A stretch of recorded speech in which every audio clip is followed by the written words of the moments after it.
네, 여러분 반갑습니다. 경영 언론 강의 시작하도록 하겠습니다. 네, 한 주 동안 잘 지냈죠? 네, 언제쯤 코로나가 조용해져서 여러분하고 1대1 이렇게 마주보고 수업을 진행할지 아직 기간을 가늠할 수가 없습니다. 하지만 온라인으로라도 강의 집중해서 잘 들어주고 나중에 꼭 시험만큼은 오프라인으로 칠 수 있는 날이 오기를 바라고 있습니다. 자, 오늘 강의는요, 우리 3장 지난번에 이제 경영학이 무엇이고 또 경영학의 어떤 그 이론에 대해서 배웠으면요, 경영학의 어떤 발전사를 오늘 배워보도록 하겠습니다. 그래서 발전 과정을 어떻게 주교재와 부교재가 있는데 주교재에서 부족한 부분을 부교재에서 이렇게 내용을 참고해서 보도록 하겠습니다. 네. 자, 일단 먼저 주교재를 해서 강의를 먼저 진행하겠습니다. 경영의 이론, 발전 과정, 그 다음에 고전학파. 이제 이걸 각각 그 책을 쓴 저자들이 분류하기를 좀 다르게 분류하지만 보통 고전학파, 또 신고전학파, 인간학파, 또 행동과학 이런 순서로 근대, 근현대 경영학 이렇게 이제 많이 분류를 합니다. 일단 고전학파 이렇게 나오며 인간행동학파, 또 부교재는 이 다음에 인간행동학파를 신고전학파 이렇게 또 이야기를 하고 있습니다. 자, 그 다음에 개방경영이론, 그 다음에 상황적합적 접근방법, 그 다음에 이론 통합 이렇게 했는데 이제 이렇게 쭉 넘어오는 과정 자체가 이제 현대 경영학으로 넘어오는 그 과정입니다. 그 모든 어떤 그 시작은 우리가 좀 알고 있으면 좋으니까요. 결국 경영학이라는 이 과목 자체가 어떤 업무에 대한 효율성, 효과성에 포커스가 맞춰져서 진행되는 바가 많고요. 그 다음에 이제 어떤 그 인풋 대비 아웃풋이 그죠? 많아지는 어떤 성과적인 측면이 강하죠. 그렇기 때문에 역시 처음에 그 시작은 시작은 처음에 1대 그러니까 개인이 업무를 분담하다가 분업화 시키면서 그 분업화된 걸 조직화 시키는 이 과정이 결국은 어떻게 보면 경영학의 어떤 그 발전이고요. 업무로 보면 이제 조직화 되더라도 다 되는 게 아니죠.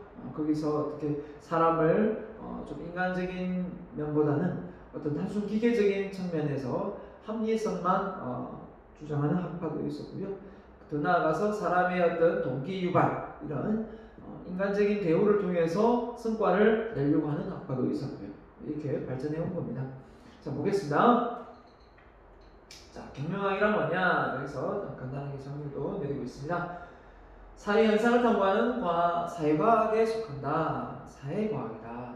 그 중에서 경영 현상 또는 조직 현상에 관한 경영 현상, 조직 현상. 경영은 조직을 벗어날 수가 없는 겁니다. 그렇죠? 그래서 이론, 원칙, 법칙을 탐구하는 학문이다. 그러면 이론, 원칙, 법칙은 뭐냐라고 했는데 간단하게 그냥 참고 삼아 보도록 하겠습니다.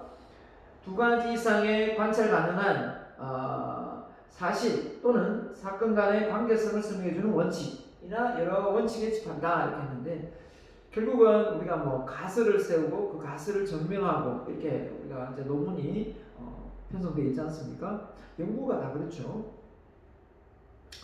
그래서 이제 그걸 귀냐느냐 연역이냐 해서 이제 이론을 먼저 세우느냐 아니면 내용을 먼저 유추해서 이론을 만드느냐, 그죠?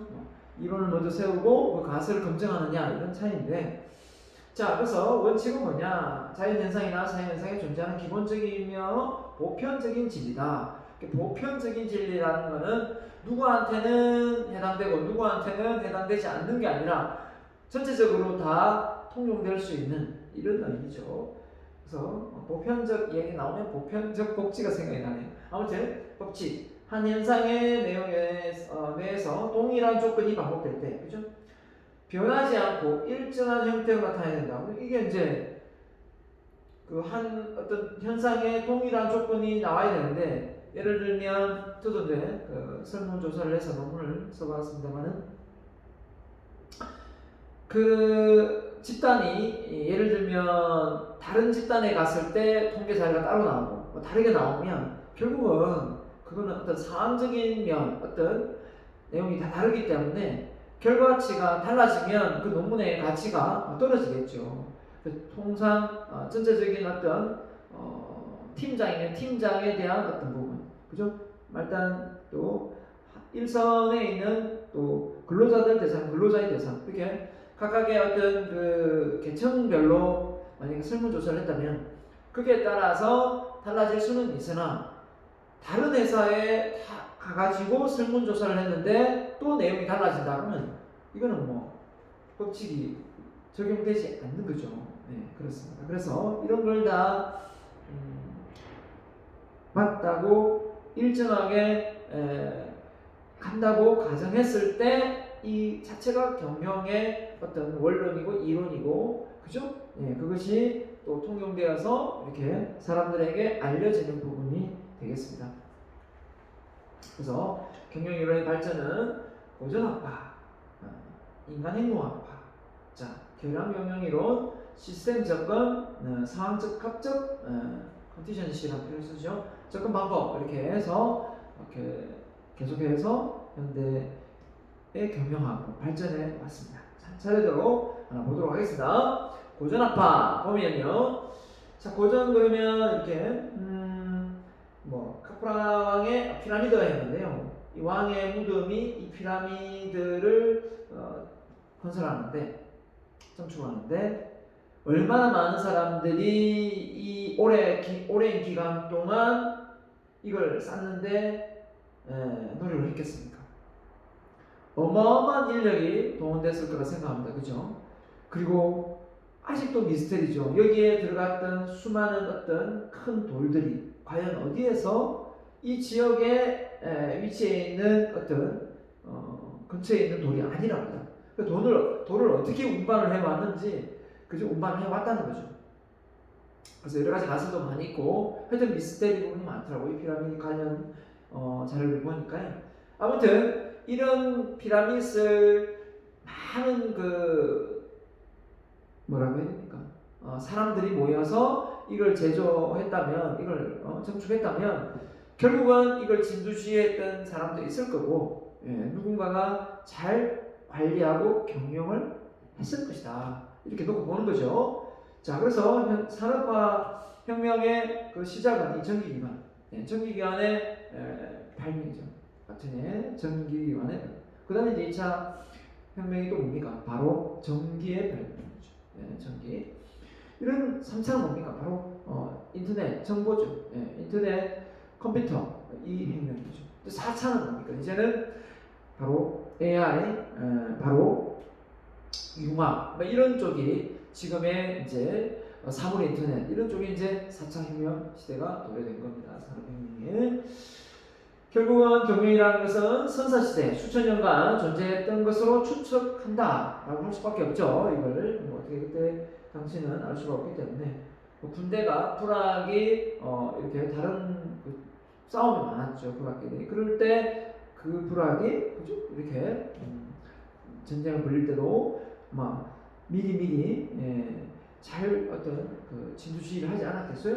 자, 17세기 산업혁명 이전은 주로 정부, 역시 군대, 가톨릭 종교의 힘이 아주 막강했으니까 이런 기관에서도 경영의 개념이 잘 실천되어 왔지 않겠는가라는 생각을 해볼 수가 있겠습니다. 산업혁명 이후에 과학적인 접근이 시도되고 기업 조직에 적용되기 시작했다. 그래서 농경에서 이제 간의 수공업에서, 그죠? 이게 이제 공장이 전설되면서 전기기관이 들어오면 전기 터빈이 가동되면서, 그죠? 자, 그래서 전기기관을 통해서 어떻게 보면 산업혁명이 일어났다. 그래서 농사짓고 이렇게 하다가 이렇게 보면 되겠습니다. 그래서 구성경영 이론은 산업혁명의 영향으로 인하여 재화, 서비스, 그렇죠?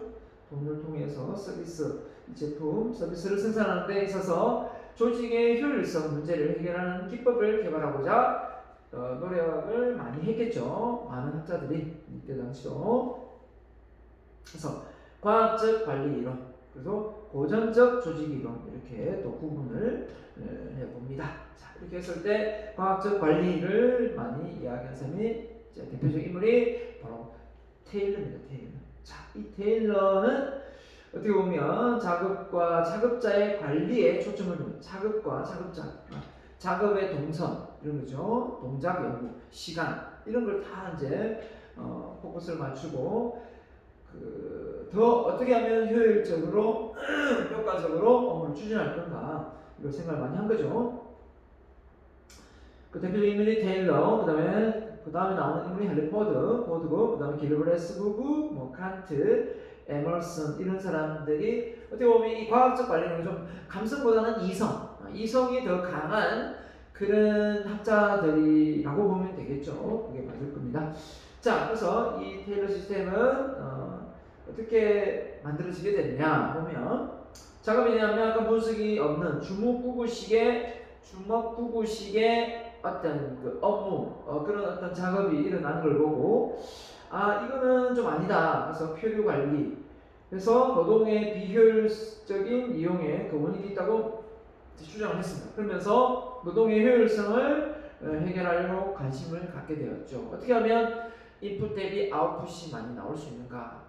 효율적인 2대8의 법칙이죠. 20%의 노력을 투자했지만 결과는 80%가 나올 수 있는 그런 어떤 그 생각을 하게 된 겁니다. 네. 많은 사람이 투입되지만 인건비는 들어가지만 생산성은 떨어지면 안 되니까 결국은 승과급 제도를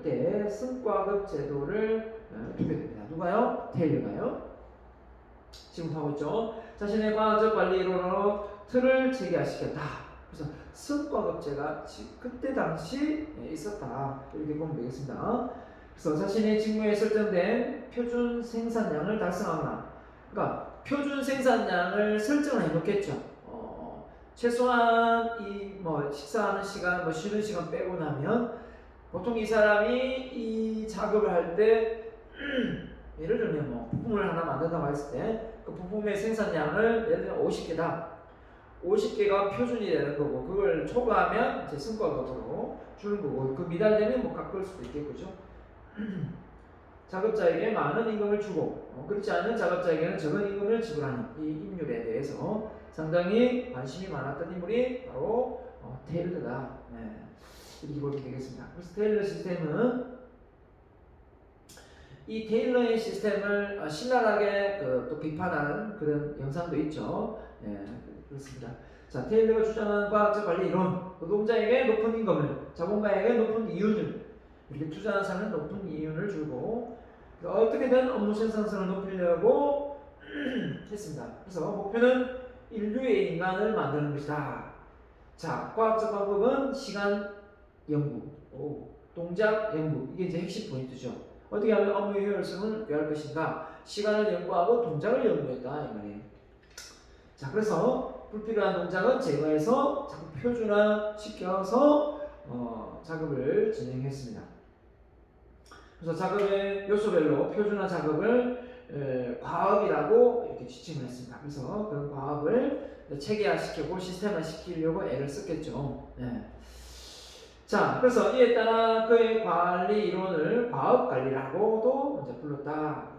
작업의 요소별로 표준화를 딱 시키고 나서 그걸 이제 과업화시키고 이 정도의 업무의 성과를 낼 수 있도록 이렇게 딱 평균치를 만들어낸 거죠. 자, 그래서 과업관리 원칙은 높은 임금, 낮은 노무비의 원리를 적용해. 높은 임금, 낮은 노무비, 그죠? 노무비, 낮은 노무비, 그러니까 임금을 줄이려고 했겠죠. 그러면 결국은 투자자에게 이익이 많이 가니까 그래서 테일리즘이라고 한다. 자, 다음 같은 과업의 4대 원칙이다. 1의 최고 과업을 결정한다. 자, 하루에 어느 정도의 최고 과업이 어느 정도다. 표준된 제조건, 성공에 대한 고임금, 실패에 대한 손실부담 이런 식의 어떤 벌칙까지 부여되니까 사람이 그게 그냥 맞춰서 갈 수밖에 없는 거죠.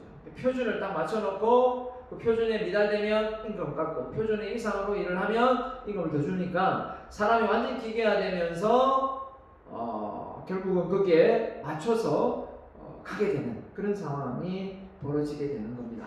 맞죠? 자, 이렇게 되면 어떻습니까? 사람들이 상당히 스트레스가 많이 받을 것 같죠. 찰리 채플린이 촬영했던 모던타임 영화가 지금 유튜브에 항상 이 장에 관련되어 있는 그 영상을 준비해 오라고 이렇게 이야기하면 항상 그 모던타임 영상을 여러분이 조별로 편성해가지고 하면 틀어주는 경우가 많았습니다. 그래서 나는 수십 번을 봤죠. 자, 그래서 과학적 관리법 다음과 같은 4가지 과학적 관리 원리를 제시한다. 뭐냐? 낡은 주무부구식의 이런 어떤 방식 작업의 과정을 과학화시킨 거죠. 그래서 종업원의 과학적 선발, 훈련, 교육을 개발하고, 자, 모든 작업이 과학의 원리와 일치하도록, 이게 뭐 최첨단 과학이 아니라 그런 어떤 동작 하나하나도 수치화시키려 하고 시간을 제고하니까 그때 당시는 이게 과학적인 어떤 면모를 보이지 않았나라고 생각합니다. 이걸 과학이라고 할 수는 없겠죠, 사실. 그러면 이때 당시는 그게 어떻게 보면 업무 생산이 올라가니까 주목을 받았겠죠. 그럴 수밖에 없죠. 농경사회에 있다가 갑자기 공장에 들어서고 공장의 업무 생산성을 높이고 싶은데 그걸 할 수 있는 방법은 뭐 이런 방법밖에 없는 거죠. 경영자, 작업자 간의 균등한 작업 및 책임 분배. 그래서 이런 부분도 약간 있었네요, 그죠? 네. 그래서 과업 실시 기구로서 주기구, 보조기구도 나누어서 과업을 실시를 했습니다. 그래서 주기구가 뭐냐? 계획, 수립, 직능적 이제 직능이 뭡니까? 뭐 예를 들어 지금으로 치면 생산부서, 마케팅부서, 인사부서, 재무부서, 뭐 회계부서 이런 기능별로 나누는 직능이죠. 작업 지시 카드도 제작을 했습니다. 상당히 그래도 이 테일러가 뭔가 상당히 꼼꼼하게 작업량을, 업무량을 그죠? 생산성을 끌어올리기 위해서 무진장 이성적인 판단에 많이 애를 쓴 것 같습니다. 그래서 보조기구가 이제 이게 차별적 성과급 제도, 아까 말했지만 딱 표준을 정하고 잘하면 많이 주고 성과급 주고 못하면 임금을 깎는 그런 어떤 과정을 진행했답니다.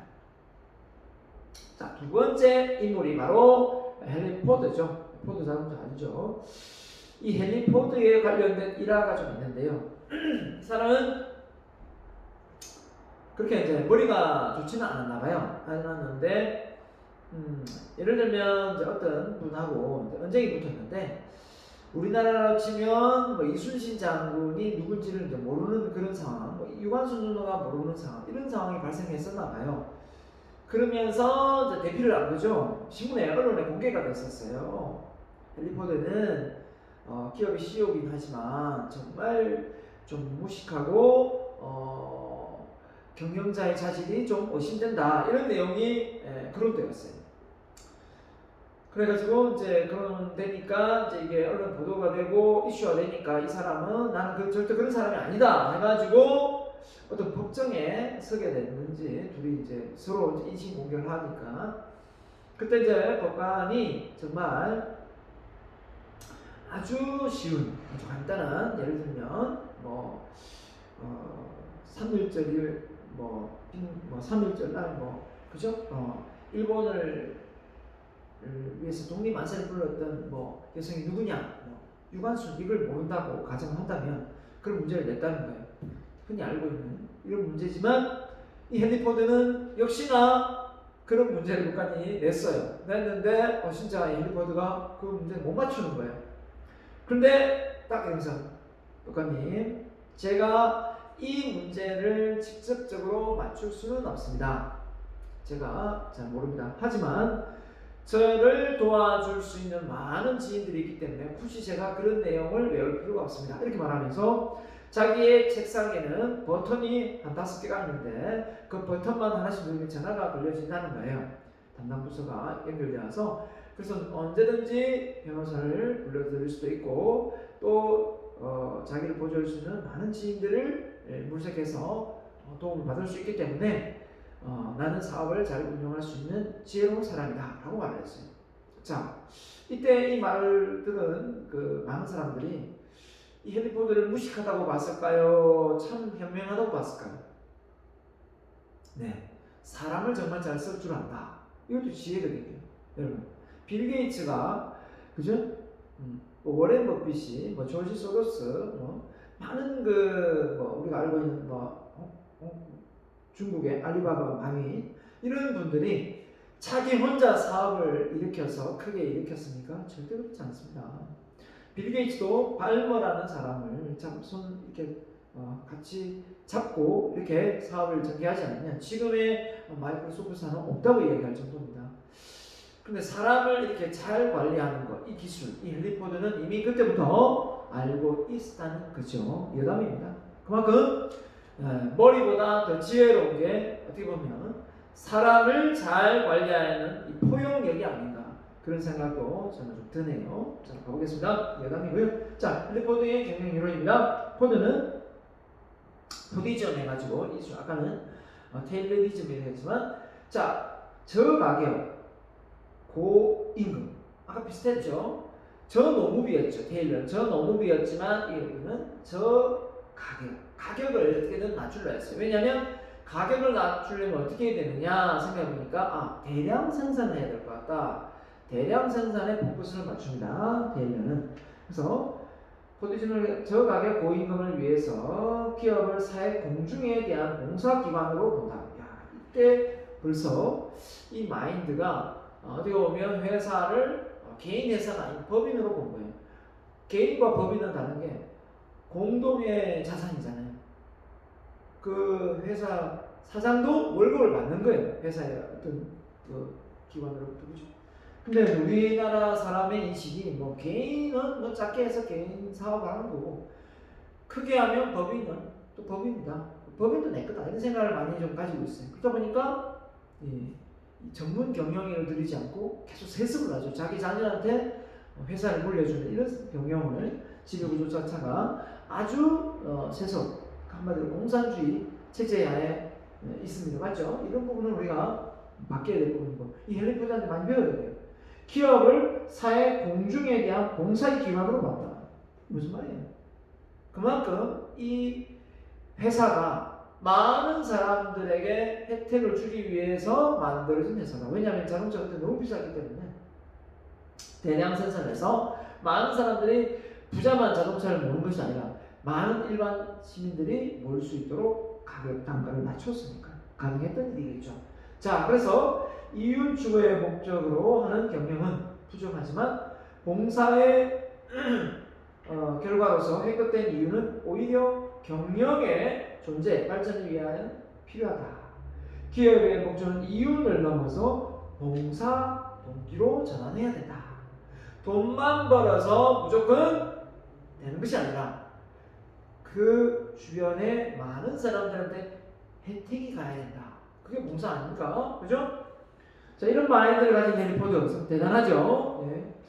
1863년도에 자, 투자가와 근로자로부터 경영을 해방시켜 주기 위하여 자기 금융으로부터 조달한 것만 임금을 지급함으로써 근로자의 이탈을 막을 수 있다고 주장한다. 그러니까 외부의 아까 테일러는 외부의 자금을 유치하는 부분에서 이윤을 돌려주는 부분에 포커스를 했었다면 이 헨리 포드는 자기 금융으로부터 조달한 것과 고임금을 지급함으로써 근로자의 이탈을 막는다. 한마디로 얘기하면 돈을 잘 현금 흐름을 잘 관리해서 운영을 했다 이렇게 볼 수 있겠고요. 그 다음에 근로자는 그만한 또 대우를 해줘야 된다. 이성적인 부분이지만 그래도 임금적인 측면에서는 확실히 좀 더 폭이 넓은 좀 인간미가 있는 이런 단계가 좀 진행되는 것 같아요. 테일러보다는. 그죠? 하지만 확실히 사람의 동기를 유발한다든지 칭찬을 한다든지 이런 어떤 인간적인 면이 강하지는 않습니다. 지금. 그죠? 네. 단순히 이제 돈을 많이 주면 그 일을 그만두지는 않으니까. 그죠? 네. 그래서 포드 시스템의 어떤 합리성, 그러니까 대량 생산을 주목적으로 하다 보니까 자동차에서 대량 생산, 이제 컨베이어 시스템을 가동하면서 사람은 그 자리에 있는데 동선은 가만히 있는데 어떻습니까? 벨트가 돌아가면서 일을 하게 되는 그 작업만 계속 할 수 있게끔 이렇게 돌고 도는 컨베이어 시스템이 이때부터 가동되었다. 지금도 자동차감 있죠. 자, 3S 표준화, 단순화, 전문화. 이때 이 표준화가 지금의 경영의 기법이 어디에 적용되냐? 바로 프랜차이즈 사업에 적용되고 있다. 이렇게 보면 되겠습니다. 프랜차이즈의 기본 핵심이 뭐냐면 단순화, 표준화, 전문화거든요. 어떤 것을 프랜차이즈 시키고 싶다. 그럼 이 시스템을 가동하면 누구나 프랜차이즈가 진행될 수 있다. 이렇게 놓고 보는 겁니다. 자, 그 다음에 과학적 관리의 길브레스 부부. 길브레스 부부의 공헌과 이거 많지 않아요. 그만큼 공헌도가 크지 않기 때문에 내용도 역시 그냥 벽돌 쌓기를 효율적으로 할 수 있는 절차를 개발했다. 그러니까 크게 뭐 어떤 이슈가 될 부분은 아니죠. 벽돌 작업 위치, 벽돌 쌓기에 필요한 표준적인 재료 기술, 동일한 작업도 동작을 줄여 주로 피로가 감소한다는 것을 발견했다. 하여튼 동작 연구. 어떻게 보면 테일러의 어떤 동작 연구를 이 벽돌 쌓는데 접목을 했다. 이렇게 놓고 보면 되겠습니다. 네, 그게 이슈가 되는 부분이 아니기 때문에. 그 다음에 칸트. 이 칸트는 일화가 좀 있습니다. 이 사람은 이 철학자이면서도 이 사람이 몇 시에 일어나서 몇 시에 무엇을 하고 몇 시에서 몇 시에 산책을 하고 이게 다 짜여져 있어가지고 걸어다니는 시계다라고 말할 정도로 사람들이 지금 칸트가 산책을 한다. 지금 한 2시쯤 됐겠다 라고 말할 정도로 정확한 시간에서 그 사람이 그 업무를 하루 일과를 그렇게 보냈다고 합니다. 그 정도로 이렇게 시간 관리에 아주 철미한 인물이 칸트입니다. 자, 그래서 칸트 차트가 나오는데요. 작업의 일정 계획과 작업 실적을 작업 전체, 개인 작업별로 막대 그래프로 이용해 표시하는 방법이다. 이렇습니다. 그래서 과업 및 상여금 임금제도도 도입을 했네요. 그죠? 최소의 수준 이하의 생산량을 달성하는 작업자에게는 사전에 정한 고정임금을 지불하고, 그 다음에 최소 수준 이하, 그 다음에 그 이상을 달성하는 작업자에게는 고임금의 상여금을 지불한다. 이걸 또 칸트도 주장을 했네요. 그래서 칸트 차트. 일정별로 우리가 어떤 작업을 진행한다고 봤을 때 그 작업의 그 날짜를 이렇게 기간을 이렇게 딱딱딱딱 이렇게 표시를 해놨습니다. 그죠? 이렇게 표시를 해가지고 일정은 이제 며칠 걸린다, 여기서부터 며칠 걸린다, 며칠 걸린다 이렇게 다 해놓은 것 같아요. 자, 그 다음에 에머슨입니다. 자, 이렇게 올라가면 자, 과학적 관련 에머슨은 뭐냐? 또 정신분석학자, 철학자죠. 자, 조직에 있어서 라인과 스태프의 역할에 관한 차이를 주장했다.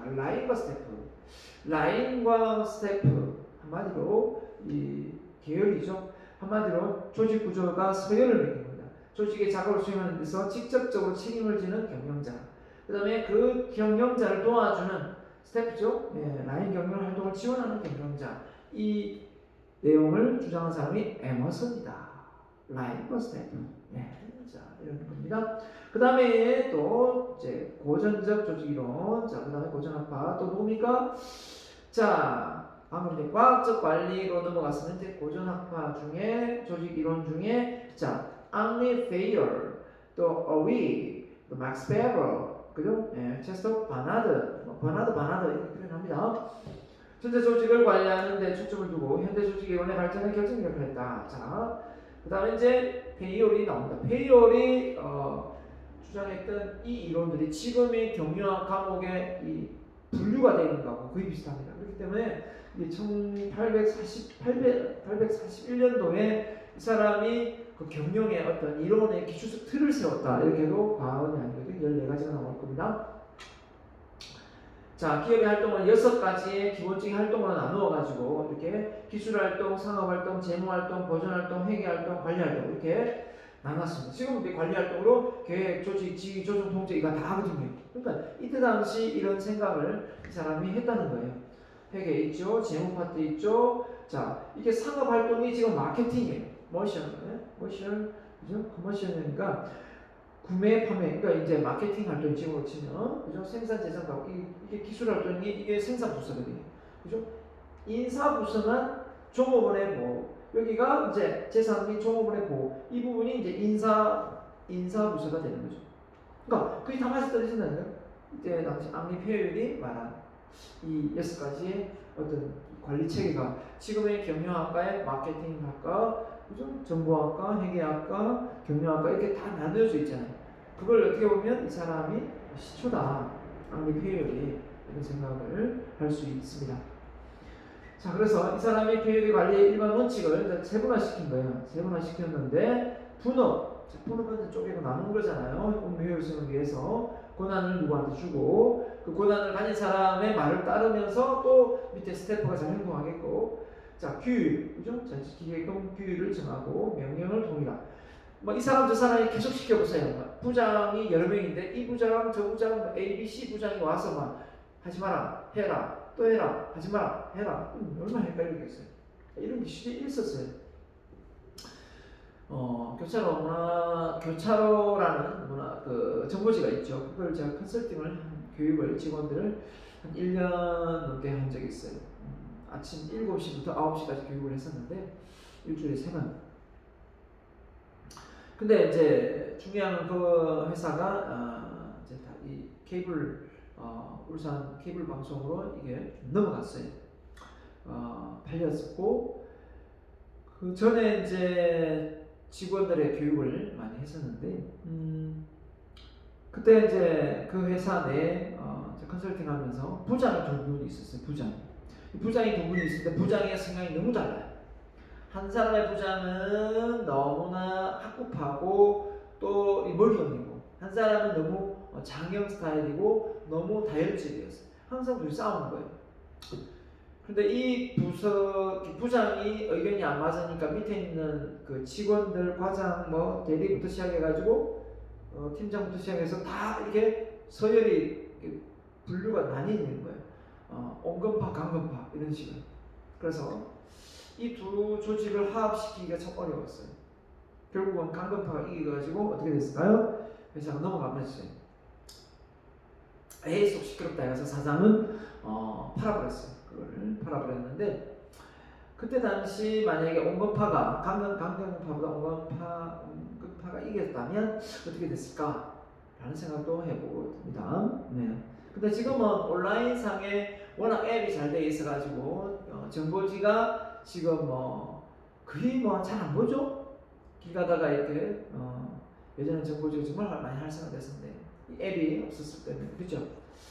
자, 아무튼 그런 걸 내가 놓고 볼 때 이 진두지휘하는 이 사람이 이 명령 일원화시키는 게 정말 중요하다라는 생각을 많이 했습니다. 지휘하고요, 조직 전체 이익, 개인의 이익의 우선. 네. 개인의 이익이 조직 전체의 목표에 우선해서는 안 되죠, 당연하죠. 네, 그러면 모든 걸 다 해볼게요, 그죠? 네. 자, 그 다음에 보상, 권한 집중, 권한이 있는 상위 계층의 집중이 될 수밖에 없겠고요. 계층 면제, 질서, 공정성, 그죠? 네, 모든 게 공용의 안정성, 고용의 안정성, 독창력, 집단의 사기, 동기부여, 팀의 단결 이런 것도 다 일반 원칙에 넣어서 이런 모든 각각의 사항들이 결국은 경영에 영향을 미치더라 라고 보는 거죠. 페이율은 아주 디테일하게 상세하게 경영에 대해서 많이 연구한 사람이다 라고 볼 수 있습니다. 하나도 지금의 상황하고 다른 게 없어요. 똑같아요. 그렇기 때문에 지금의 이 내용을 배울 정도면 얼마나 이 사람이 이쪽에 많은 관심이 많았고 전문가였는지를 우리는 알 수가 있겠습니다. 자, 그래서 그 다음 인물은 고전적 조직 이론 중에 어위라는 사람인데 이 사람도 큰 이슈화된 인물은 아니에요. 페이얼보다는 그렇게 이슈화된 아까 기브레스 부분처럼 잠깐 나올 수 있는 부분인데 과학적 이론을 배율 및 기타 고전적 조직 이론, 과학적 이론, 통합, 과학의 관리 이론하고 고전적 조직 이론을 통합하여 노력했는데 통합하려고 노력했습니다. 그래서 계획, 조직, 통제 기능을 현대사고로 발전시키는데 노력했다. 계획, 조직, 누구였었죠? 바로 페이올이 했잖아요. 페이올. 그거를 했으니까 다른 이론들을 통합. 이건 다 이제 뿔뿔이 흩은 어떻게 보면 과학적 관리론을 주장했던 테일러나 헨리 포드 이 이론을 어떻게 보면 이 사람 어윅이라는 사람은 결국은 이 페이올에 말한 이 고전적 조직 이론하고 같이 결합을 시켜서 더 경영을 잘 할 수 있게끔 만든 인물이 되겠습니다. 그렇죠?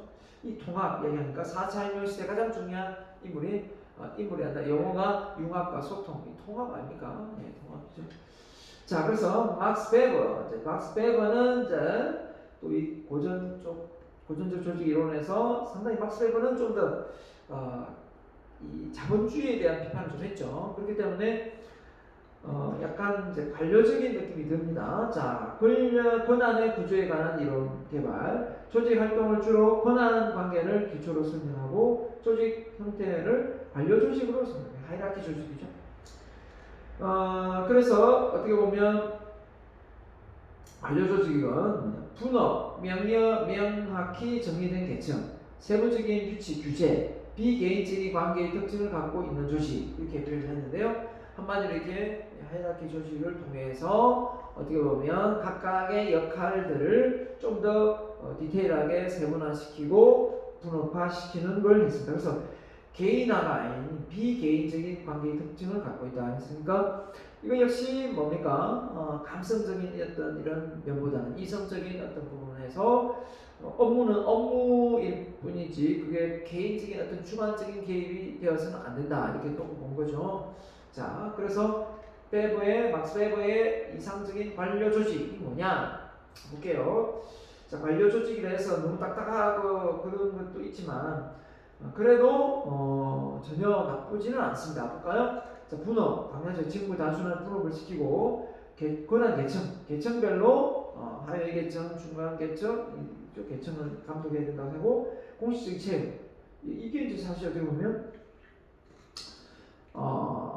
지금으로 보면 공채이랑 똑같은 거지 않을까? 모든 조직 구성은 훈련, 교육, 공식적인 시험을 통해 기술적인 자질을 중심으로 선발되어야 된다. 자, 이 얘기를 막스 베버가 했다. 이게 좀 의외더라고요, 그렇죠? 관료 조직에서 어떻게 보면 자, 근데 지금 이 얘기를 하다 보니까 울산난방공사, 현대자동차, 또 현대중공업 이 계층들이 또 서열화되어 있으면서 취업이 안 되니까 아버지가 나가고 자녀가 들어오는 이런 어떤 상황이 발생되는 걸 봤어요.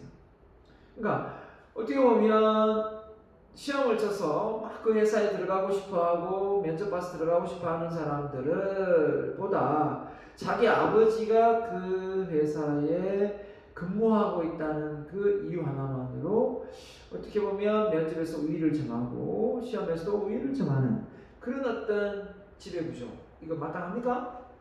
아니죠. 이건 아니라고 봅니다. 아무리 자기 아버지가 그 회사에 근무를 하더라도 더 능력이 있는 사람, 더 실력자가 들어와야 되는데 노조의 힘이 너무 강하면 노조의 파워가 너무 강하면 회사의 어떤 권한적인 부분에서 노조가 또 힘을 쓰게 되다 보면 이게 이런 상황이 발생돼요. 이건 잘못됐음에도 불구하고 이걸 바로 잡아가지 못하는 현실에 결국은 기업의 조직 전체가 잘못될 수도 있는 겁니다. 자, 그래서 비개인적이다. 규칙 통제는 종업원의 개성이나 개인적인 선호도에 관계없이 통일적으로 적용된다. 당연하죠. 개인의 감정적인 어떤 면이 들어가거나 이러면 안 되겠죠. 통제를 하는데 사람 좋으면 봐주고 안 좋으면 나하고 좀 어떤 심정 좀 뭐 하면 어떻게 배척하고 이러면 안 되겠죠. 자, 그래서 이 개인서 경력 지향, 경영자는 자신이 관리하는 조직의 소유자라기보다는 실무적인 어떤 직업적인 전문 경영자가 되어야 한다. 예, 경영자는 고정 봉급을 받으며 일을 하고 조직 내에서 경력을 쌓아야 한다. 자, 이렇게 얘기를 한 사람이 웨버입니다. 웨버, 그죠? 네. 그래서 막 관료 조직이라 해서 너무 되게 딱딱하고 이런 지시만 권한만 위임을 하지 않고 자기가 다 안고 있는 어떤 그런 분위기는 아니죠. 자, 그 다음에 고전 종이는 바나드입니다. 이제 마지막 인물이 되겠네요. 바나드는 권한 수용이란 이루어지고, 자, 그 다음에 하위자는 상위자의 지시의 정당성을 평가한다. 하위자는 상위자의 지시의 정당성을 평가한다. 그 지시를 따를 것인가에 대한 의사결정한다. 자, 앞서 이야기한 거는 막스 베버는 무조건 진주 지시에 따른다고 본다면 이 바나드는 어떻습니까? 이게 정당하냐 안 하냐 상사의 지시가 그 정도는 판단하고 해도 될 수도 있고 안 해도 될 수도 있다. 자, 이렇게 보는 부분이 있습니다. 자, 그래서 권한의 수용이 어떻게 보면 조금 더 좀 이렇게 사회주의가 아닌 자본주의에 가깝게 민주주의에 가까운 어떤 그런 판단이 되겠죠. 공식적인 조직에서 예를 들면 회사에 뭐 회의를 한다 그러면 가야 되겠지만 회식을 한다 그러면 안 가도 되는 그런 상황도 발생될 수 있겠죠. 그러니까 업무적인 회사의 회식을 업무로 볼 거냐 아니냐 이런 게 말들이 많더라고요. 회사에 회식을 하고 뭐 나와서 이동하다가 사고가 났다. 이게 산재로 볼 거냐 아니냐 뭐 이런 말들이 많아요. 예, 그럼 지금까지는 아니다 말들이 많다가 그것도 산재를 봐야 된다. 왜냐하면 회사의 어떤 그 연장선상이다. 회식도 바깥에서 하더라도 이렇게 놓고 이제 해석이 많죠. 의견이 분분했는데 그쪽으로 좀 많이 기울은 것 같아요. 근로자의 어떤 그 산재가 되면 또 혜택이 많으니 보니까 그렇죠? 자, 그래서 공식적인 조직에서 구성원은 혼자 달성할 수 없는 것을 다른 사람에게 공동으로 노력하여 달성한다. 맞죠? 당연하죠. 그래서 조직의 목표를 달성한 조직의 목표를 달성하기 위하여 일하는 개인의 목표 및 필요 간의 균형이 유지되어야 된다. 그래서 조직의 목표와 개인의 목표가 달라지면 결국은 업무의 집중도가 떨어져서 효율성은 보장할 수 없다. 이렇게 본 거네요. 경영자의 역할에 중점을 두기는 하였으나 역시 조직에 있어서 기본적인 전략적인 요인으로 개인의 역할에도 초점을 뒀다. 이렇게 됐습니다. 그래서 경제 역할을 중점을 두기는 하였으나 역시 조직에 있어서 기본적으로 전략적인 요인으로서 개인적인 역할도 초점을 뒀다. 좀 더 이 막스 베버보다는 좀 더 개인적인 어떤 면을 좀 강조한 인물이 아닌가 그런 생각이 좀 들죠. 경영자한테 뭔가 다 그좀 따라가야 되고 수용해야 되고 이렇게 되는데 이 경영에 대한 어떤 수용 정도가 이 정당하냐 안 하냐 여기에 따라서 해도 되고 안 해도 되고 이런 어떤 개인의 판단을 이야기하고 있는 것 같습니다. 자, 그래서 고전적 경영인의 공헌이 뭐냐? 테일러의 조립 라인, 현대의 생산 라인, 즉 과학 관리, 자 이런 부분에서 많이 유사하다. 테일러의 조립 라인이 현대의 생산 라인 과학적 관리의 유산이 됐다. 이렇게 보는 거죠. 당연히 발전사. 우리가 모든 그 지식은 과거의 어떤 기초적인 그 틀에서 딛고 일어섰습니다. 그래서 빌 게이츠가 마이크로소프트를 차려서 처음부터 이렇게 된 건 아니고 기존에 컴퓨터가 있었죠. 컴퓨터를 발명한 건 아니잖아요. 그렇죠? 그 기초 틀 속에서 소프트웨어가 개발을 하면서 거기서 대박이 난 거지 않습니까? 그죠? 그런 것 때문에 모든 것은 다 이런 말도 있더라고요. 이수신 장군이 거북선을 만든 게 아니다. 뭐 이런 말도 막 가설이 있어요. 이수신 장군이 거북선을 만든 게 아니고 그 전에 이미 거북선 관련 그런 어떤 배가 있었다. 이런 말도 있고요. 확실하지는 않습니다. 과학적 관리, 오늘날의 작업 설계의 기회다.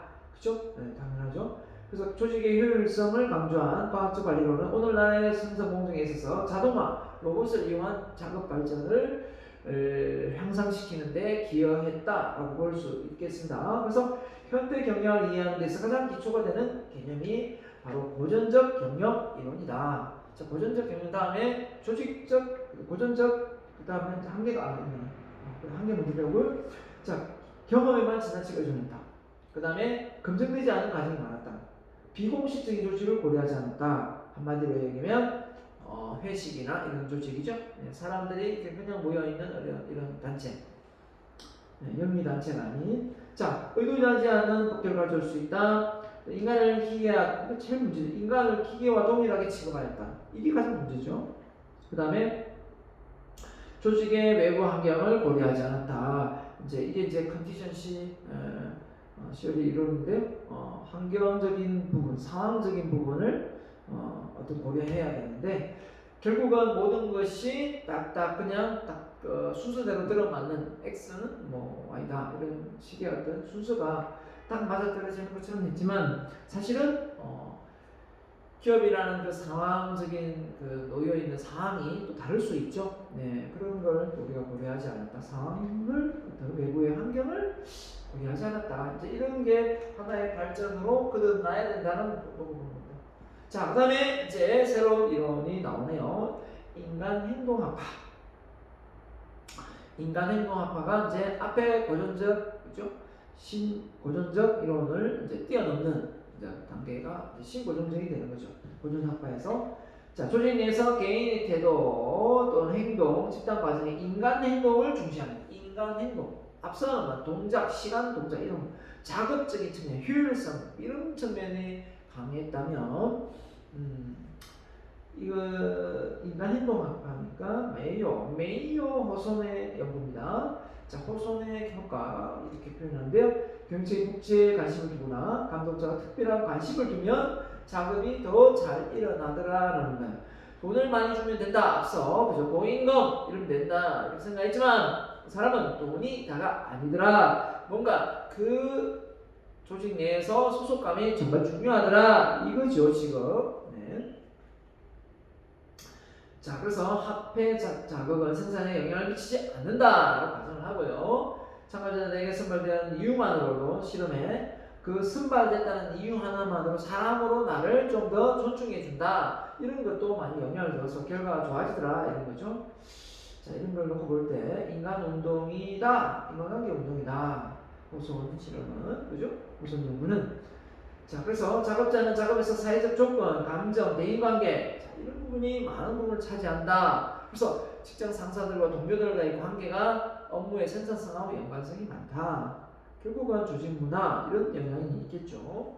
자, 결국은 인간관계 운동으로 근본적인 작업자에 대한 경영에 관심을 많이 들수록 작업자의 그죠? 경영자와 관심을 많이 소통자를 비교 관심, 공감, 배려 아닙니까? 관심이 뭐죠? 인, 대, 칭, 미소 짓고 인사하고 대화하고 칭찬하는 거 이걸 잘하는 사람이 작업자에게 만족감을 증가하여 이보다 더 좋은 보다 높은 성과를 가져온다. 아하, 경영자는 밑에 있는 부하들 작업자들에게 많은 관심과 애정을 쏟아야 되는구나 라고 말하는 것이 바로 호손의 연구입니다.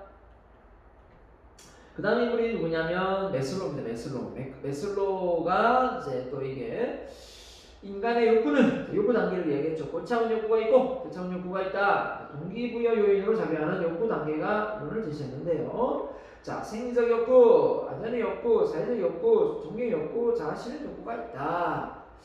결국은 사람이 제일 먼저 생리적 욕구 뭐냐? 춥고 배고프고 하면 생리적으로 뭔가 일을 하게 된다. 돈이 없으면, 그죠? 자, 두 번째, 그럼 돈만 많이 주는 이런 욕구, 그죠? 그 안전에 대한 집도 갖고 싶고, 뭔가 피해를 받지 않게 안정적인 직장, 맞죠? 그러니까 회사 장기 근속할 수 있다, 뭐 이런 거 되면 더 일을 열심히 할 수 있다는 거죠. 자, 언제 잘릴지 모르겠다. 아, 준비해야 되겠다. 이렇게 되겠죠. 책임, 머리가 항상 복잡하지 않을까요? 그 다음에 사회적 욕구, 소속이죠. 이제 이게 관계죠. 사람들과의 관계, 소속에 대한 욕구. 인생은 혼자 있다, 혼자 태어나서 혼자 가는 게 아니다. 많은 사람들의 관계 속에서, 조직 속에서 살아간다. 유대관계, 이게 참 중요하다. 이런 욕구를 가지면서 사람들이 자꾸 사람들 속에, 무리 속에 이렇게 자꾸 들어가려고 하죠. 그런 욕구가 있습니다. 근데 나는 아직도 뭐 외톨이가 좋아, 막 저는 혼자 있는 게 좋아라고 말하면 이 단계를 못 뛰어넘은 거예요. 예? 사실 이 메슬로 욕구의 단계, 아브라함 메슬로의 욕구 단계를 이야기하면, 그럼 우리 지금의 상황이 그렇지 않습니까? 가정에서 한 명, 아니면 두 명, 거의 한 명 넘는 가정집이 많죠. 그러다 보니까 결국은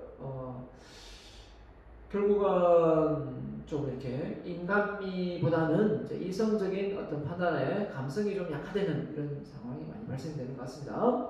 그래서 안전에 대한 욕구, 그죠? 네. 사회적 욕구. 그 다음에 종교의 욕구는 뭐예요? 그 속에서 이제 남들로부터 내가 인정받고 사랑받고 존경받는 욕구입니다. 자, 여러분 누구한테 사랑받고 인정받고 존경받고 욕구가 있습니까? 저는 없는데요. 저는 그런 욕심 없어요. 이렇게 말하면 아직 사회적 욕구가 달성 안 되기 때문에 이게 안 생기는 것 뿐이에요. 네, 이렇게 말합니다. 메슬로우 욕구는 이게 단계별로 올라온다고 하면. 자, 뭐 그럴 수도 있고 안 그럴 수도 있다고 저는 생각합니다. 꼭 밑에가 채워져야 위가 올라오는 건 아니니까. 아무튼 사람은 누구한테 존경받고 싶고 죽을 때까지 인정받고 싶은 욕구가 있습니다. 자, 그 다음에 욕구가 바로 자아실현 욕구예요. 자아실현 욕구는 대부분 생각에 그냥 단순하게 내가 원하는 꿈과 목표를 달성하면 되는 걸로 생각을 많이 합니다. 맞죠? 그러나 꼭 그렇지만은 않습니다. 무조건 꿈과 목표를 달성하는 그것만으로 자아실현 욕구가 달성되는 게 아니라, 여기서 말하는 자아실현 욕구는 내가 이룬 꿈으로 더 많은 주변에서, 아까 했죠, 헨리 포드가 그런 말 했죠. 공공의 자산이다. 회사는, 그죠? 공공 어떤 봉사 단체라, 이런 의미의 말을 했잖아요. 마찬가지입니다. 내가 잘 되는 것도 주변 사람들의 어떤 힘에 의해서 내가 이 사회에서 뭔가 수익도 잘 내고 인정도 받고 존경도 받는 것이기 때문에 더불어 사는 세상이 아닙니까? 그러니까 내가 좀 잘 됐다면, 자아실현 욕구가 실현됐다면 그걸 내가 잘나서 된 게 아니라 정말 주변 사람들의 도움으로 잘 된 거다 라는 생각을 가지고 베풀자, 나누자, 희생하자, 봉사하자, 헌신하자, 사랑을 주자, 이런 거죠. 이 마인드가 바로 자아실현 마인드. 알겠죠? 네. 자, 그래서 이 자아실현 저차원, 고차원 욕구인데 왜 이렇게 여기까지를 저차원, 여기까지를 고차원으로 봤느냐? 이 기준은 보세요. 여기까지는 나 위주의 삶이고 내가 나가고 싶으면 나가고 할 수 있는데, 여기는 누구한테 존경을 받고 누구에게 내 꿈을 실행해서 뭔가 희생을 하고 사랑을 주고 배려를 한다는 것 자체는 상당히 고차원의 정신이 필요해요. 그러니까 나를 넘어서는 거죠. 그래서 내가 때로는 귀찮아서 아무것도 하기 싫다라고 하면 안 할 수도 있어요. 근데 많은 사람들이, 예를 들면 제가 책을 좀 쓰고 있는데 내가 쓴 책이 너무 좋아서, 예를 들면 아직 그런 경우는 없습니다만은 쓴 책이 좋아서 많은 독자가 기다리고 있다라고 한다면 나는 이미 홀몸이 아닌 거죠. 많은 독자들에게 책을 안 내면 기대를 저버리는 거잖아요. 그런 것처럼 내가 그분들한테 더 좋은 걸 주고자 하는 어떤 욕구가 있고 생각이 있으면 내가 좀 고생스럽더라도 희생을 하더라도 또 책을 쓰게 된다는 거예요. 수익을 떠나서. 맞죠? 이런 것처럼 이런 인물의 이런 생각을 가진 인물들이 어떻게 보면 정치를 해야 되고 리더가 돼야 되고 큰 그릇이잖아요. 그래야 이 밑에 있는 좀 자기 위주의 안정적인 삶에 머물러 있는 사람들을 감싸주고 케어해 줄 수 있는 여유가 있지 않겠는가, 저는 그런 생각을 합니다. 근데 이제 그게 안 되는 경우도 간혹 있죠. 그렇지 않습니까? 네. 그런 자질과 능력이 안 되는 사람도 많이 있습니다. 자, 그래서 이런 영역을 보십시오. 혁명, 4차 산업혁명의 영역에서 1, 2차 뭡니까? 전기기관, 그 다음에 전기 생산, 이런 쪽이잖아요. 그러니까 어떻게 보면 생리적 욕구, 안전의 욕구 속에서 그냥 살아왔다, 이렇게 놓고 보면 되겠고요. 이제 3차 산업혁명은 바로 인터넷 아닙니까? SNS를 통해서 많은 사람 소통하니까 소속, 사람들과의 관계 이게 많이 되고, 4차 산업 이거 뭡니까? 말 그대로 이제는 융합, 소통 또는 뭡니까? 사물 인터넷 이게 다 제조업이 정보통신 ICT와 결합하면서 자동화되지 않습니까? 그렇기 때문에 이 시기에는 어떻게 보면 자기 표현이 더 많이 활성화되고 자기가 원하는 걸 인생으로서 개성 있게 녹아나게 하려고 할 것 같아요. 그래서 개개인이 더 존중받고 소중한 의견으로 반영되어서 조직이 탄생하는 거지 무조건 그죠? 공동의 목표의 일환으로 사람을 평가절하하는 이런 상황은 이제 아닌 것 같아요. 그렇기 때문에 각 나라별로 우리가 선진국, 후진국, 개도국 표현을 많이 하지 않습니까? 하지만 후진국이라 해서 그죠? 그 나라의 문명을 거스르고 그 문화를 배척하고 완전히 신세계로 이렇게 바꿔놓는 것도 한계가 있는 것 같아요. 그 문화대로 존중하고 그 지역의 문화를 또 살려주고 이런 것도 필요한 것 같아요. 그래서 각자가 느끼는 바가 다 다르잖아요. 나는 지리산이 좋다 하면 지리산에 가는 사람도 있고 나는 도시가 좋다 해서 아주 도시 근교에 사는 사람도 있잖아요. 근데 그런 분들의 성향도 마찬가지겠지만 그걸 이해하지 못하면 저 사람 왜 저래? 왜 저렇지? 이런 것도 나오겠죠. 네, 마찬가지입니다. 지금의 4차 혁명 시대는 자기 표현, 자기 심리적인 어떤 변화 속에서 아주 다원화된 사회지 않습니까? 다원화된 사회 속에서 이걸 이해하지 못하고 수용하지 못하면 결국은 욕구 단계의 불만족으로 결국은 이 사회를 살아가는데 상당한 스트레스를 받으면서 정신과 치료를 받을 수밖에 없다. 저는 그렇게 생각합니다. 그 다음에 우리 맥그리거의 공원이에요. 맥그리거는 XY론. 자, 이것도 보면 X이론은 무엇이고 Y이론은 무엇인가 라고 보면 되는데 자, 아주 간단합니다. X이론은 사람을 지칭했을 때 사람은 좀 원래 게으르고 시키지 않으면 일을 잘 하지 않고 뭔가 돈을 많이 줘야만 움직이고 이런 이론이 X이론이에요. 그러니까 Y이론은 아니다. 사람은 원래부터 자발적으로 뭔가 할 수 있는 그런 영향이 있다. 꼭 지시를 내리고 통제를 해야만 일을 하는 것이 아니다. 돈이 다가 아니다. 사람은 어떤 적인 사기가 있고 동기가 있다. 그렇기 때문에 사람을 그렇게 어떤 좀 속물로 보지 마라. 이런 부분이 많거든요. 자, 볼게요. 자, 이상의 가정 중 X이론과 Y이론은 더욱 적절한 관리 철학인데 조직에 있어서 어떤 문제가 발생했을 때 Y의 관점에서 보느냐 또 X의 관점에서 보느냐 관리 방식이 달라집니다. 무조건 시켜야 된다. 안 시키면 안 해. 이런 쪽이 X이론이면 Y이론은 아니다. 좀 더 자유를 주고 자발적으로 할 수 있게끔 업무를 해야 된다. 이런 이론이거든요. 자, 사람 원래 일하기 싫어하고 조직에 무관심하고 책임을 회피하고 싶고 강제 통제를 해야 되고 또 선천적으로 악한 마음이 많다. 비자발적이다. 이 이론이 X이론이에요. 원래 그렇습니까? 이런 상황이면 공산주의가 맞겠죠. 공산주의 체제 하에서 관리하는 게 맞을 거예요. 자, 일을 좋아한다. 자기관리 중심이다. 그 다음에 책임감이 강하다. 자아실현 욕구가 있다. 창조적인 인간이다. 선천적으로 선한 마음을 가지고 있다. 이게 이제 Y론이에요. 저는 선과 악은 저는 완전히 같이 태어나다 봅니다. 누구는 선이 좀 많을 수도 있고 또는 선이 좀 적을 수도 있고 악이 많을 수도 있고 적을 수도 있기 때문에 무조건 사람은 선하게 태어난다. 무조건 사람은 악하게 태어난다. 저는 그건 아니라고 봐요. 아기를 봤을 때 태어난 아기가 욕심을 많이 내는 아기도 있고 욕심을 덜 내는 아기도 있거든요.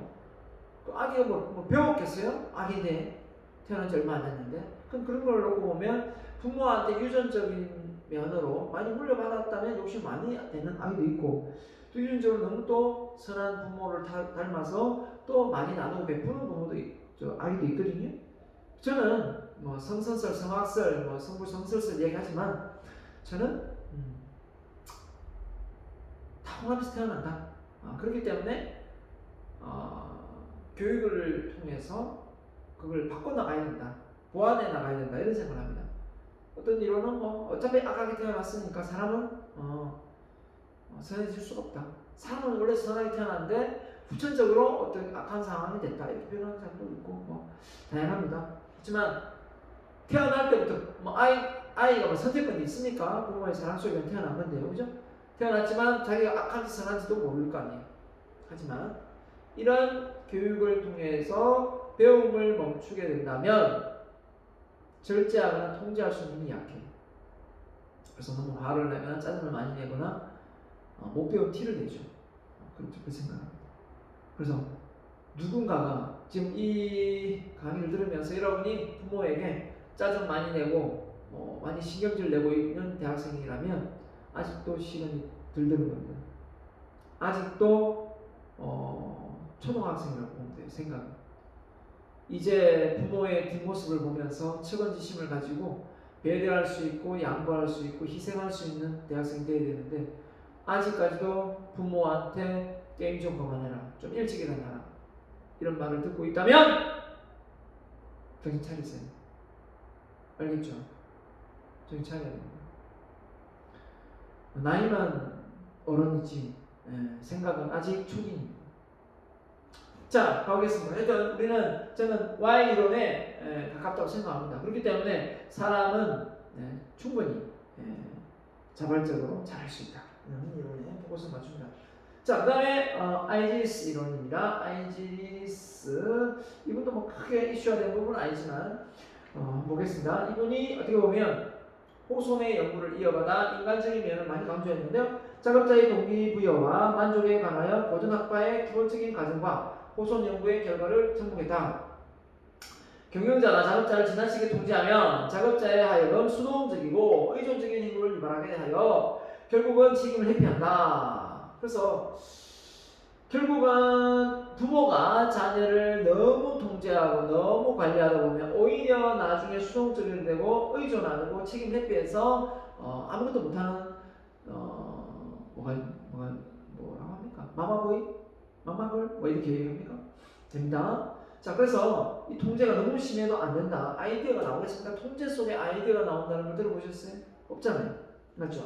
자, 그래서 작업자는 작업에 대하여 좌절감, 불만족을 느끼며 조직의 목표 달성에 장애가 되는 행동을 하게 된다.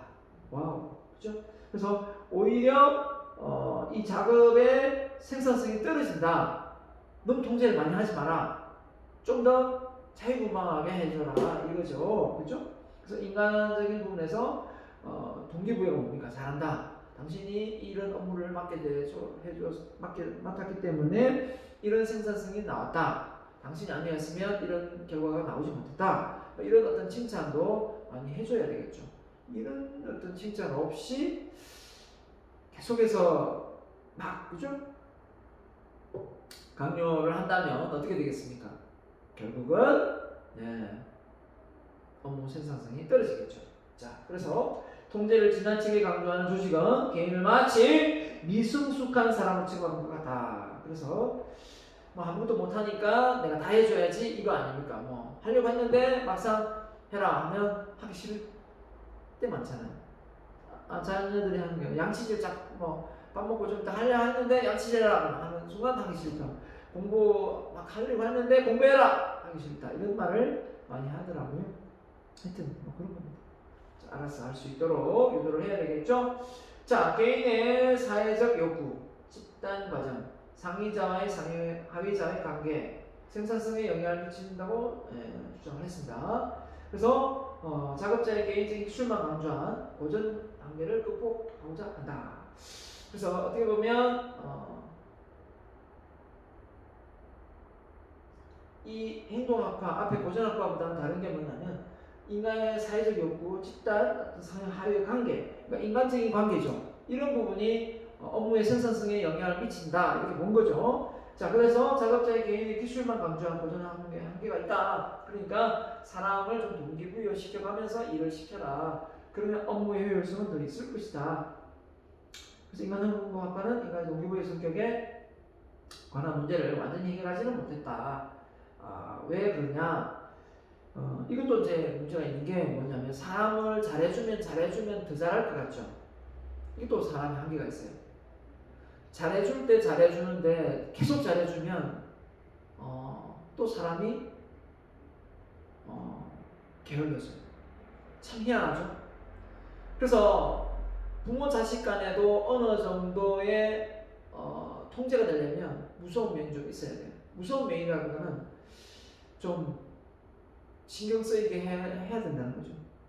그래야만 서로가 조심하게 되거든요. 그래서 부부 사이도 넘지 않을 선이 필요하고 부모 자식 간에도 넘지 않을 선이 필요하고 이 부하 직원 사이도 잘해주고 너무 잘해주면 기어 올라요. 진짜입니다.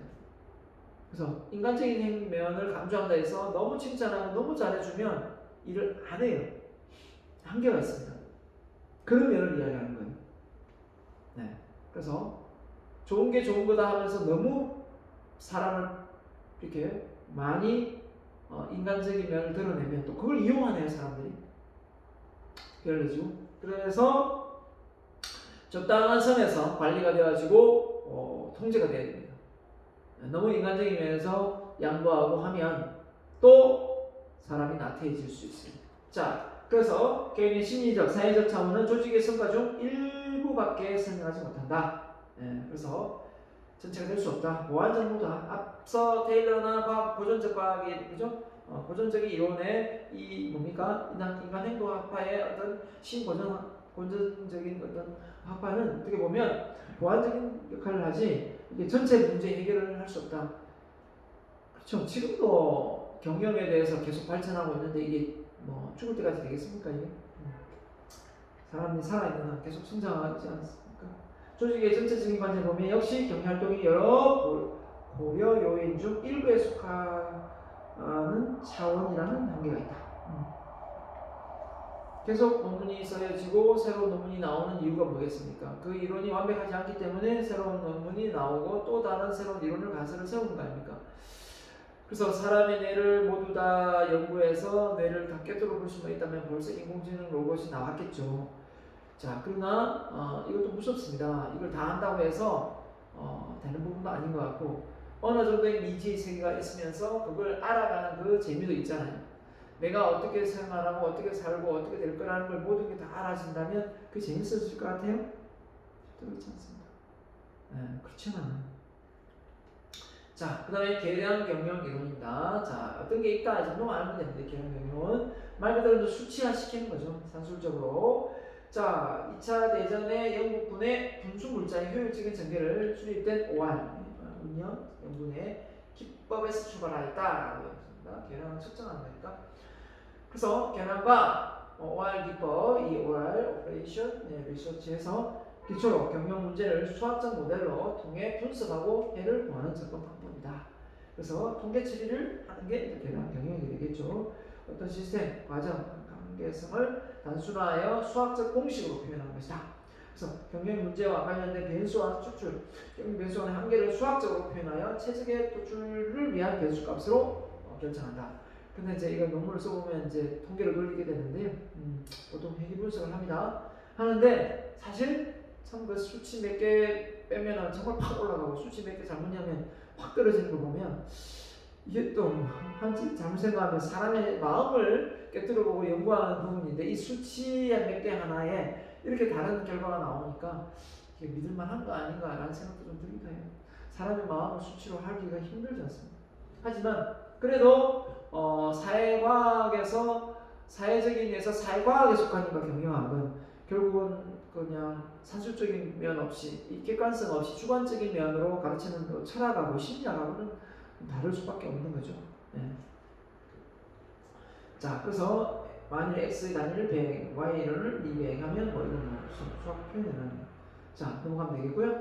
자, 경영 문제를 해결하기 위한 실제 수학적 모델을 훨씬 복잡하고 문제의 성격에 따라 다양한 기법이 이용되고 계획 수립과 통제의 활동을 위해 유용하게 이용되고 경영학의 어떤 수치가요. 개인 행동 태도를 완전히 설명할 수는 없다. 방금 얘기했죠. 어떻게 수치화시킨 게 어떻게 전체적인 심리적인 면을 다 나타낼 수 있겠습니까? 말이 안 되죠. 그래서 수학적 모델 자체가 현실과는 거리감은 가정이라는 제한점이 있다. 그래서 여러분이 만약에 대학원을 진학하면 회계 분석 많이 하게 될 겁니다. 그 다음에 시스템론적인 이론인데요. 자, 시스템은 누가 말하냐? 베르 탈란 피 자, 루드비히 폰 전, 예, 네, 러시아 사람인 것 같아요. 자, 독일. 자, 경영 이론의 시스템 접근 방법은 루드비히 페르달란피라는 사람인데요. 제가 이렇게 이름도 잘 힘든 거 보면 큰 이슈가 된 인물은 아니라는 겁니다. 예. 자, 시스템 이론은 그냥 알아두세요. 일반적 시스템 이론은 언어는 주로 전제는 실체의 활동, 하나의 시스템으로 이해할 수 있다. 자, 시스템 이론은 한마디로 모든 어떤 조직이 시스템으로 가동되어집니다. 맞죠? 각 부서별로 연결되어서 연결고리 역할을 하는 게 시스템이지 않습니까? 그 시스템이 한쪽이 삐끗하면 다른 어떤 업무적인 가동이 불가능하지 않습니까? 그런 이론이에요. 그렇기 때문에 예를 들면 조그마한 슈퍼를 운영하는 거하고 이 슈퍼마켓을 프랜차이즈 시켜서 전국에 가맹점을 두려고 하는 거하고 다르죠. 이 시스템화되어 있지 않으면 각각의 어떤 가맹점이 다르게 운영을 하겠죠. 예, 단순화, 표준화, 정문화 시키지 못하면 다르게 운영. 그 시스템이죠. 앞서 말한 3S가 가장 이 시스템의 이론에 걸맞는 말입니다. 어떤 하나의 목적을 가지고 이를 달성하기 위하여 여러 구성 인자가 유기적으로 연결되어 상호작용하는 결합체. 이게 뭐라고요? 시스템이다. 시스템 가동.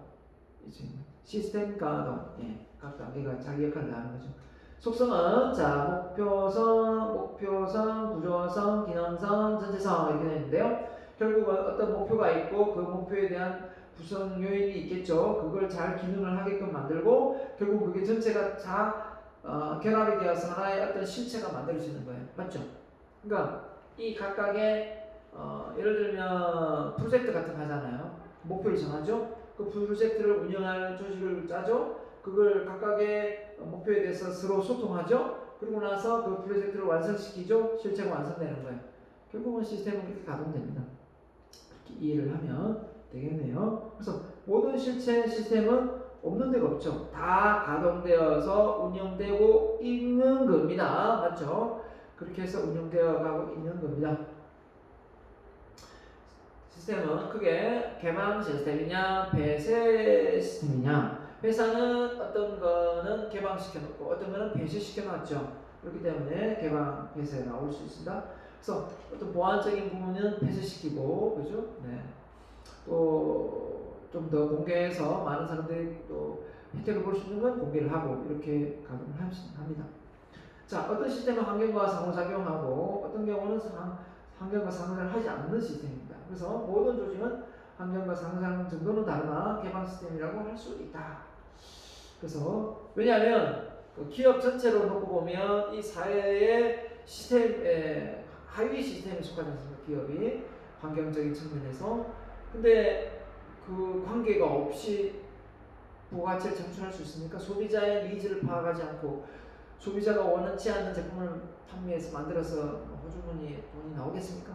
절대 그럴 수 없죠. 그러니까 세상이 어떻게 돌아가는지에 대한 상황을 항상 예의주시하고 있어야 되니까 기업이라는 개념 전체를 놓고 보면 조직이라는 개념을 봐도 마찬가지 경영이 들어가니까요. 결국은 주변의 관계하고 잘 연관되어서 소통되고 연결되어 있어야 된다. 네. 하위 시스템, 어떤 하나의 시스템 내재된 시스템으로 전체 시스템을 구성한다. 하위 시스템은 하위 시스템 나눌 수 있다. 그 다음에 기업에서 마케팅, 생산, 인사, 그죠? 이 시스템이 이제 밑에 있고 그 위에 또 그걸 또 담당하는 인사, 그죠? 이런 지원된 지원 부서가 또 따로 있잖아요, 그죠? 기능적인 측면에서. 자, 그래서 보시면 하위 관리층이 이런 기능적인 측면에서 관리하는 그 위에서 또 다시 관리하는 개념적인 측면, 중간 관리자 또 있지 않습니까? 이 전체를 놓고 이게 시스템이다 이렇게 보면 돼요. 네. 시스템 가동이 되어야 된다. 네. 연결되어 있지 않고 단절되어 있다면 어떻게 되겠습니까? 네. 최고 경영자는 아무것도 모르는 상황이 발생돼 여기서 일이 일어날 수 있다고 생각해 보세요. 말이 됩니까? 안 되죠. 보고 체계가 잘 되어 있어야 되겠죠. 자, 그래서 소통이 잘 되어야 된다, 개방되어야 된다라고 보는 겁니다.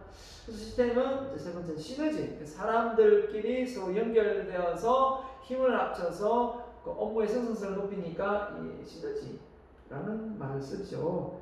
자, 1 플러스 1은 2가 아니라 1 플러스 1은 2 이상이 될 수 있다. 플러스 알파가 될 수 있다라고 보는 겁니다.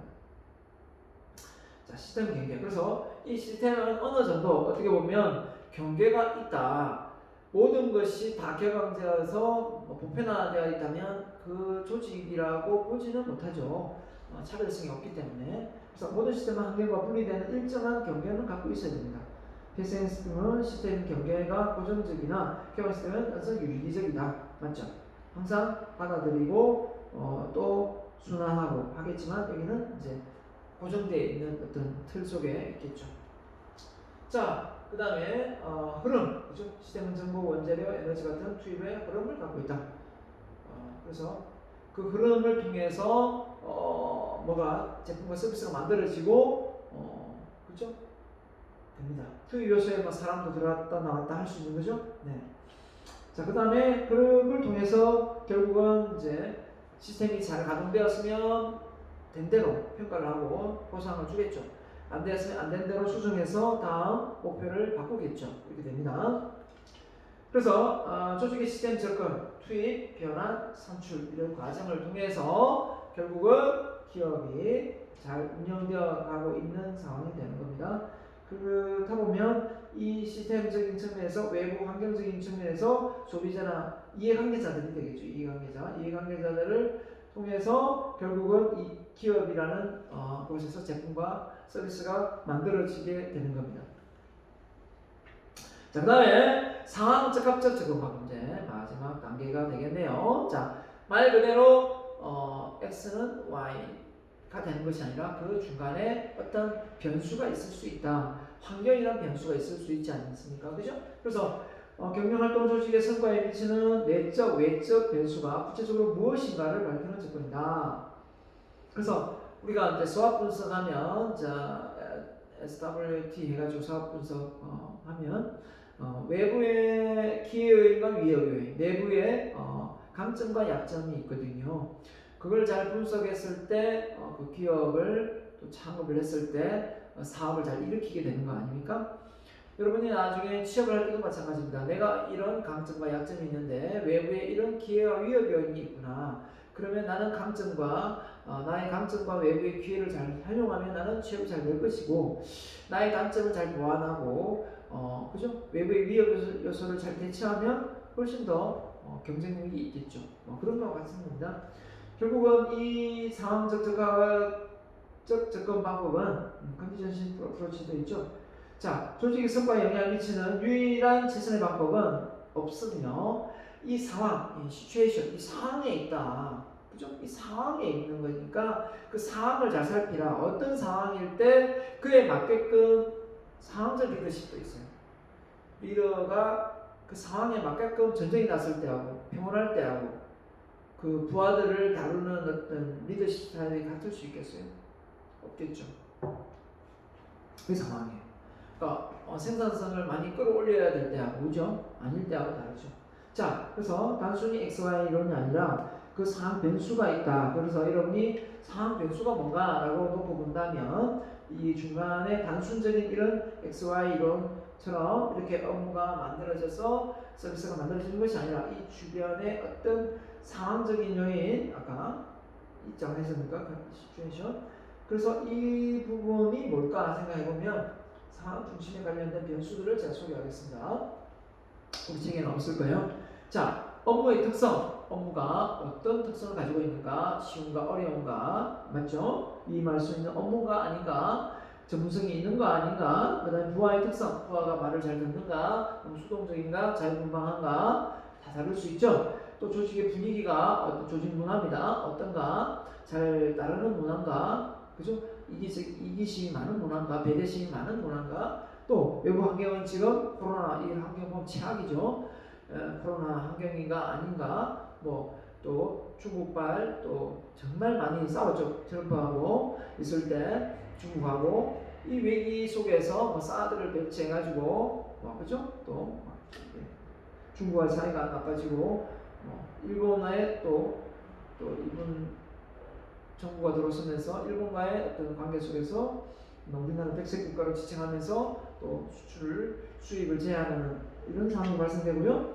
이런 외부 환경적인 요인이 기업을 잘 경영하는 입장에서 보면 변수가 없을 수가 없죠. 이런 것도 다 고려한다면 결국은 상황 중심 어떤 경영 이론이 나올 수밖에 없다.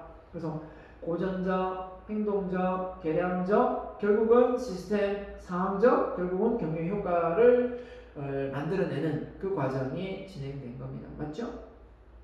이렇게 순서대로. 자, 그래서 여기까지 1부는 이렇게 하고요. 2부 부교재는 간단하게 이거보다 간단하게 잠시 우리 책에서 다루지 않는 내용만 간단하게 보고 넘어가도록 하겠습니다. 부교재에서 잠깐 보고 뵙고 마치도록 하겠습니다. 일단